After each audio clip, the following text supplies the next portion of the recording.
Everyone is hiding in the attic. My 6-year-old daughter went into my in-laws' house without waiting for me. The in-laws, who were supposed to be resting due to illness, were nowhere to be found, and I had a very bad feeling, starting to sweat in my hands. Hello? Anyone? Even when I called out, the house was eerily quiet. Then, my daughter, who has a mysterious ability, headed straight to the second floor without hesitation. I peeked into the attic, which was stiflingly hot like a sauna, and widened my eyes. To my shock, I found my in-laws in a completely changed state. And then, an even more shocking truth came to light. I'm Sasha, 34 years old. My daughter Maya, who is 6 years old and in first grade, is very precocious. Daddy, look. I'm wearing my new dress to school today. After getting dressed in the morning, she spun around near the living room table and struck a pose like a model. Oh, yeah. However, my husband Harris, who is 2 years older than me, didn't take his eyes off his smartphone and just gave a half-hearted response. Hey, Daddy. Daddy? You're so annoying. Upon hearing my husband's raised voice, I stopped preparing breakfast and hurried over to them. Maya. Daddy is busy with work, okay? And, daring, please talk to her gently. However, even when I spoke to him, he was glued to his phone and didn't respond. It's great that he's so focused on his work, but when it comes to parenting. I hugged my daughter, feeling completely at a loss with my husband's attitude. One summer morning, amidst such days. My parents aren't well, so please don't go to their house. Harris suddenly forbade us from visiting my in-laws' house. Their house, where my in-laws live, is just a 15-minute walk from ours in the neighborhood, and I often took our daughter there. Maya also loved my in-laws, who always treated her kindly and affectionately. If they're not feeling well, shouldn't we go check on them even more? I expressed my concern, but he sighed in response. Maya might catch a cold from them. It's probably because you visited them so often and they've gotten tired and their health weakened. I was shocked and hurt as Harris glared at me with his snide remarks. My in-laws always said seeing Maya's face cheered them up. Anyway, I decided it with my parents, so just follow my decision. Got it? My husband asserted unilaterally, then returned his attention to his smartphone. Without making eye contact with us even once, Harris went to work. My daughter, wearing a worried expression, headed to the last day of the first term at elementary school. Around noon, Maya returned from school with her report card. She had good grades, so I praised her, but she looked gloomy. I'm going to visit Grandpa and Grandma. While stroking her bangs, Maya asked me repeatedly. Actually, Maya possessed a mysterious power, and it's a sign that something serious will happen when she does this gesture.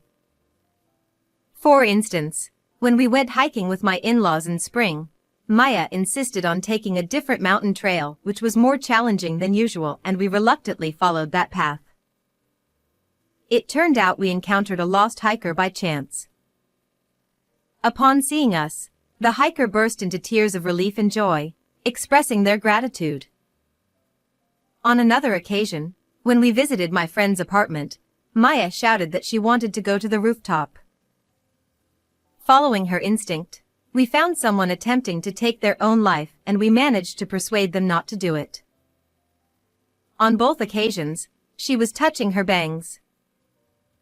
Yeah, you're right. I'm worried about Grandpa and Grandma's health too. Let's go check on them. I had a really bad feeling about it. I could feel sweat slowly forming on my hands. Although Harris just forbade us from visiting my in-laws' house, I was worried about their health and, above all, I was concerned about the ominous signs indicated by Maya's gestures. Hastily, I decided to visit them with my daughter. Amid the loud buzzing of cicadas, we arrived sweaty after about 15 minutes. I rang the doorbell, but there was no response. Maya and I looked at each other, and decided to use the spare key to get in. It was eerily quiet inside the house. Are they out somewhere despite being unwell? While I was confused, my daughter headed upstairs without hesitation. Mom. Everyone's hiding in the attic. Huh? Why would they be there? I couldn't imagine them being in what is usually a storage area, but she confidently walked ahead. I peeked into the attic, which was stiflingly hot like a sauna, and widened my eyes. Are you okay? To my shock, my in-laws were tied up and lying on the floor. I called out to them, but there was no response at all. I quickly called for an ambulance and waited anxiously for help to arrive, untying them in the meantime. What's going on? Anger surged within me towards whoever had done this to my in-laws. I will never forgive this. I was determined to uncover the truth and ensure justice was served. From that day on, I began preparing for revenge. Since Maya had just started her summer vacation, I arranged for her to stay over at my parents' house. When I dropped her off, I noticed Maya touching her bangs again. Open the drawer in Dad's room. Then make a call on the small piece of paper. Got it. Leave it to Mom. I didn't quite understand the meaning behind making a call on a small piece of paper, but I was sure it would be a clue of some sort. I relied on my daughter's mysterious power to gather evidence. And then, 2 days after finding my in-laws, when my husband returned home from work, I approached him with my head down. I received a call that your father and mother-in-law were found dead. Huh, what? Harris looked shocked and repeatedly asked me if it was really true. They were found tied up. Seeing me at a loss for words, my husband immediately had a look of realization on his face. It must be a burglary. Tying them up like that, there's no other explanation. Yeah, it has to be. He seemed determined to attribute it to a robbery, no matter what. I narrowed my eyes and glared at Harris.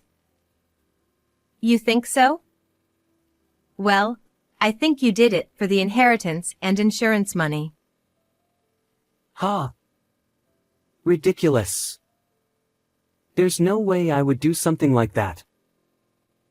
My husband clicked his tongue, and then took out his smartphone and started using it again.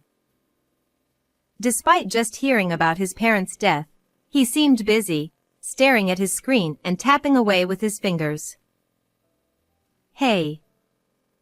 Even at a time like this, you're on your phone? Are you that concerned about something? Like stock trading? He looked up from his phone with a surprised expression and quickly turned to face me. I took out 2 pieces of paper from the shelf and placed them on the living room table. You haven't put down your phone because you're trying to recover from investment losses by trading more stocks, right? How do you? The paper I presented was a printout of an email notification showing $80,000 in stock losses I found on the computer. The other sheet was an IOU for $80,000 debt that was found in the drawer in his study, which my daughter had told me to open. Unbeknownst to me, Harris had started investing and accumulated significant debts. He turned pale upon seeing the evidence and confronted me aggressively. Is it a wife's job to snoop around in other people's things? Huh? Well, if you're going to say that, is it a husband's job to go fishing around for other women and cheat? Actually, while I was going through his computer records, I found evidence of Harris's infidelity. Emails, photos, schedules with his mistress, and more. When I found the evidence, I felt like I was going to collapse. At the back of the drawer, there was also a business card from the woman he was seeing, and it belonged to a shady place. The small piece of paper Maya had mentioned was the business card. I stared at my husband, then pulled out the stack of printed emails and photos and thrust them towards him. You have so much debt and have a mistress. You planned to start over with the inheritance and insurance money, didn't you? But to my surprise, Harris started laughing.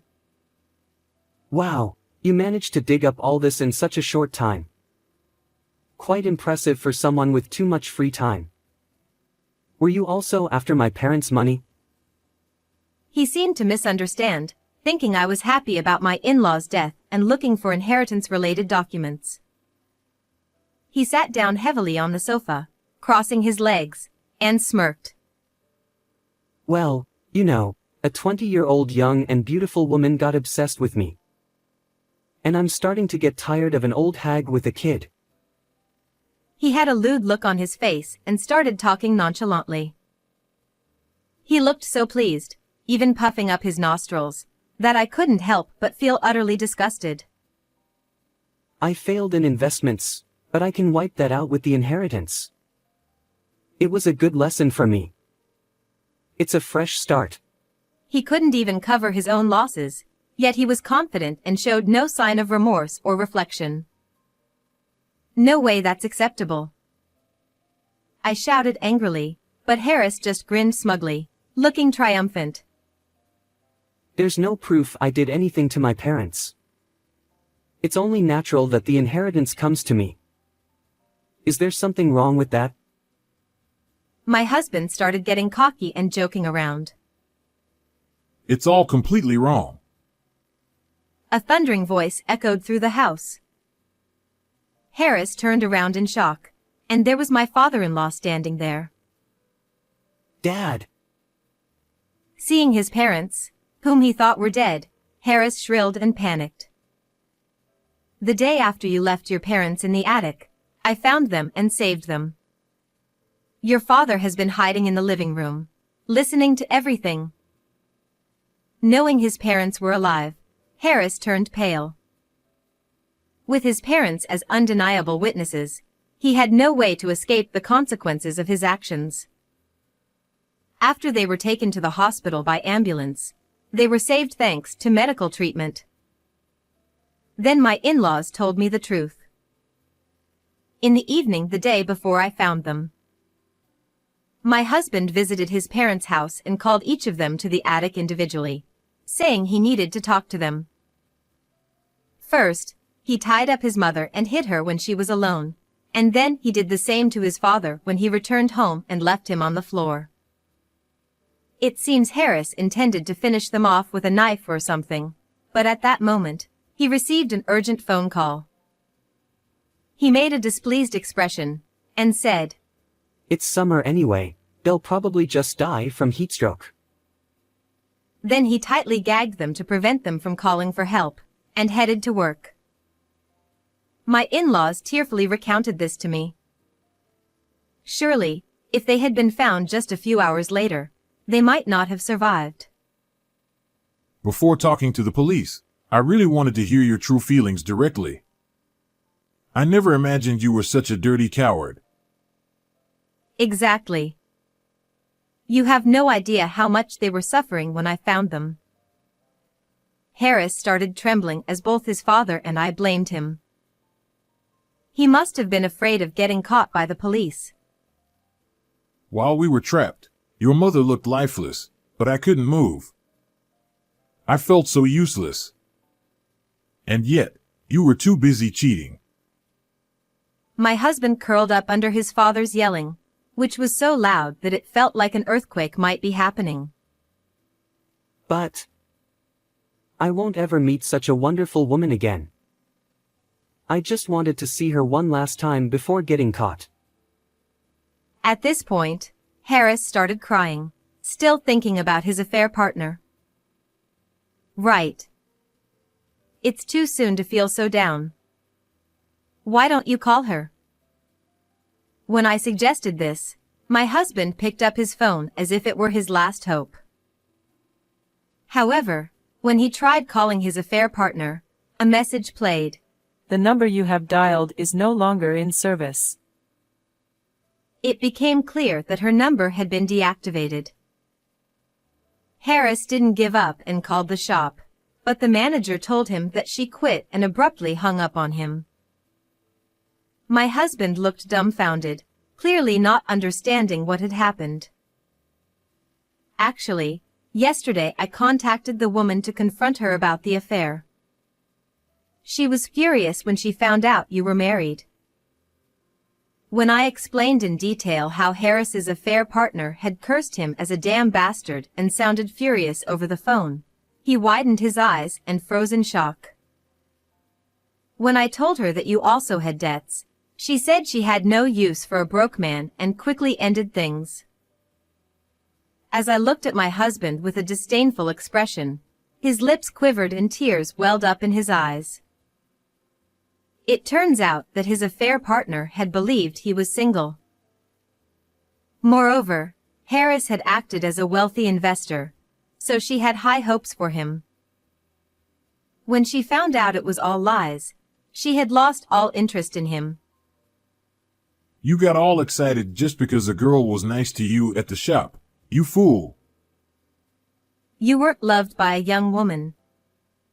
She was after your money. My husband collapsed and started crying. But we were so in love. Doesn't this make me the victim? I was deceived. I exchanged looks with my stepfather and we both let out a deep sigh. What are you talking about? $10,000 in damages to your parents, $85,000 in child support for Maya, and plus $80,000 in debt.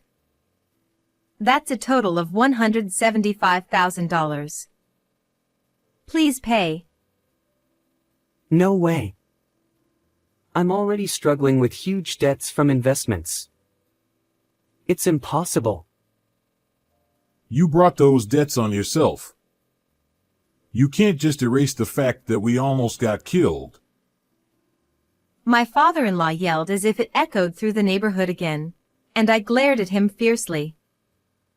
In the distance, we heard police sirens approaching. It seemed that my mother-in-law, who had gone to explain the situation to the police, had brought them back with her. Ha! Did you really call the cops? Sasha, please help me. Harris trembled and cried as he pleaded with me. There's evidence that you tried to kill your parents, and now your affair and debts are exposed. It's only natural you'd be blamed for all this. Is there something wrong with that? I mimicked my husband's earlier tone and, together with my father-in-law, restrained him until the police arrived. Harris offered no resistance, crying with a runny nose as he was taken away by the police who had arrived. I'm sorry for raising such a foolish son. My in-laws apologized to me, but I shook my head in response. You both have always been kind to me and Maya. You've done nothing wrong. It was him who strayed from the right path. We leaned closer together, watching the police car drive away. Afterward, my husband faced trial for restraining and confining his parents. Of course, this incident became known at his workplace, resulting in him being fired. According to his lawyer, he is likely to spend several years behind bars. My in-laws took on the responsibility of child support for Maya, but they completely cut ties with Harris. Several years later, When he eventually gets released, he'll likely find himself alone, trapped in a debt spiral. On the other hand, my daughter and I are doing well. Even now, Maya touches her bangs to let me know when danger is approaching. Both my in-laws and my own parents cherish Maya, saying she's like a guardian. I'm determined to continue protecting my daughter, who has protected our family, with all my strength.